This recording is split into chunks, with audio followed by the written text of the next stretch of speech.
Selamat pagi Pak, perkenalkan nama saya Desi Sherly Febrianti C, NIM 19030300015, kelas A, semester 3, dengan dosen wali Dr. Anda Haja Balkis Soraya Tanov M.Hum, dengan mata kuliah Metode Penelitian Sosial, review buku kedua, dengan judulnya Research Methods and Writing Research Proposal atau Metode Penelitian dan Menulis Research Proposal.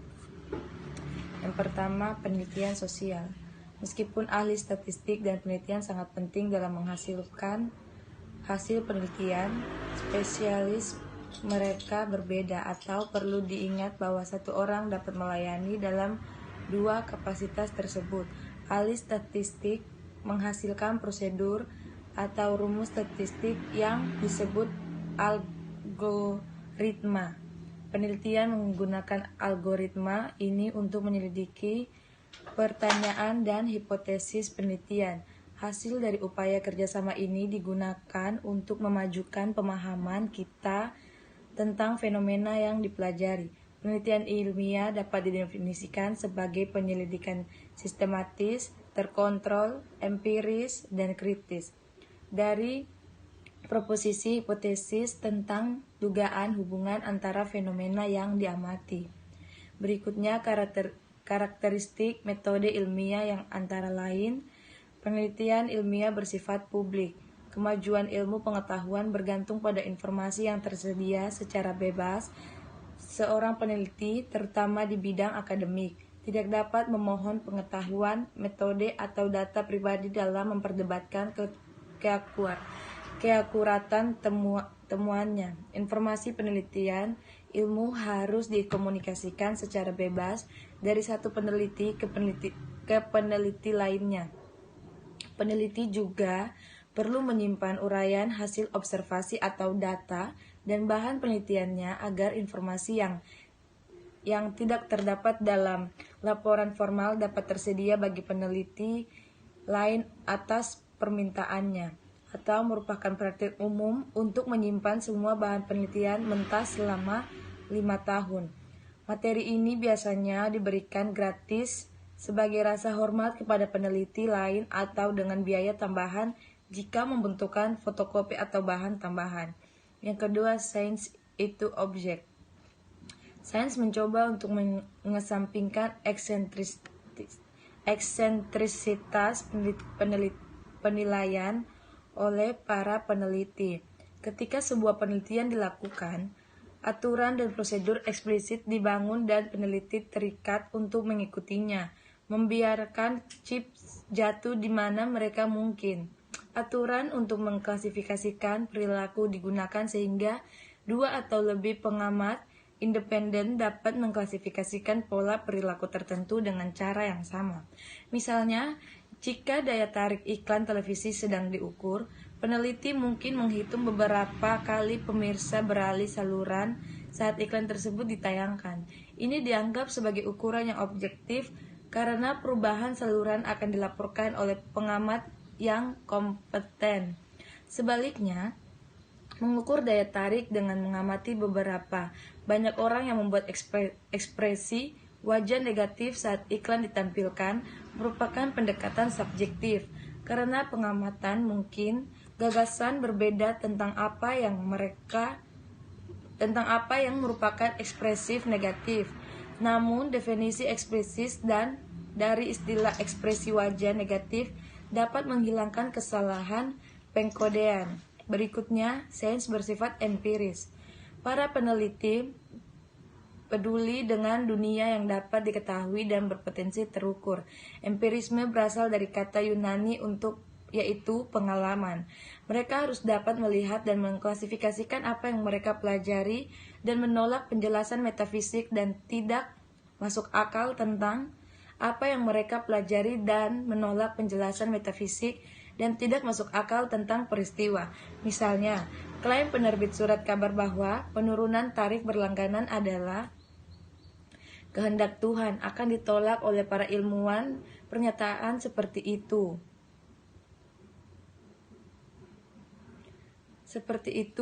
tidak dapat dipahami, diklasifikasikan, atau diukur. Ini tidak berarti bahwa Para ilmuwan menghindari gagasan dan gagasan abstrak mereka menemukannya setiap hari. Tetapi mereka mengakui bahwa konsep harus didefinisikan secara ketat untuk memungkinkan observasi dan pengukuran. Ilmu pengetahuan sistematis dan kumulatif. Para ilmuwan berupaya mencari keteraturan dan konsistensi di antara temuan mereka. Dalam bentuk idealnya, penelitian ilmiah dimulai dengan suatu peristiwa atau satu peristiwa yang diamati dengan cermat dan akhirnya berkembang menjadi perumusan teori dan hukum.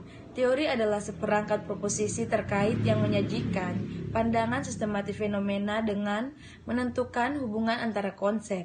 Penelitian mengembangkan teori dengan mencari pola keseragaman untuk menjelaskan data yang telah dikumpul. Ketika hubungan antara variabel tidak berubah dalam kondisi tertentu, artinya bila hubungan selalu sama, peneliti dapat merumuskan suatu undang-undang. Baik teori dan hukum membantu peneliti mencari dan menjelaskan konsistensi dalam perilaku, situasi, dan fenomena. Sains bersifat predikat. Ilmu berkaitan dengan menghubungkan masa kini dengan masa depan. Faktanya, para ilmuwan berusaha keras untuk mengembangkan teori karena untuk satu alasan, mereka berguna dalam memprediksi perilaku. Kecukupan teori terletak pada kemampuannya untuk memprediksi suatu fenomena atau peristiwa jika berhasil. Jika sebuah teori menyarankan prediksi yang tidak didukung oleh analisis data, teori tersebut harus diperiksa ulang dengan cermat atau mungkin dibuang. Sebaliknya, jika suatu teori menghasilkan prediksi yang didukung oleh data, maka teori tersebut dapat digunakan untuk membuat prediksi dalam situasi lain. Berikutnya yaitu prosedur penelitian.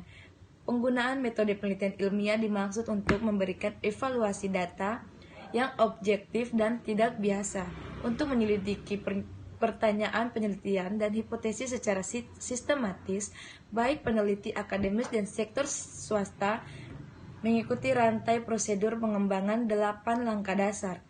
Kue dapat rusak karena oven yang tidak berfungsi dengan baik, bahan-bahan yang rusak, ketinggian atau ketinggiannya rendah, atau berbagai masalah lainnya.